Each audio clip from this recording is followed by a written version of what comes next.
پاکستان په شرمونو وشرمېده. د سفارت خرڅولو اعلان یې وکړ. افغانان وایي موږ یې اخلو. جزئیات هم دلته وګورئ او چینل سبسکرایب کړئ.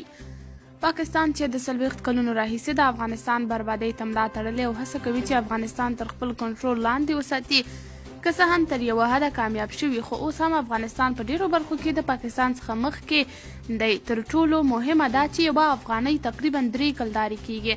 تازه خبر دا دی چې پاکستان په امریکا متحده ایالاتونو کې د خپل سفارت ودانۍ او ځمکه د پورونو له امله پلور ته وړاندې کړې ده.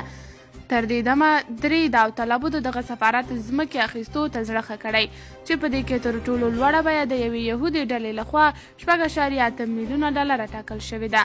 په دوو نورو داوطلبو کې بیا هندۍ او پاکستاني ډلې شاملې دي چې تر ټولو ټیټه بیه 4 میلیارډه ډالره ده د پاکستان ډلې لخوا ټاکل شوې ده.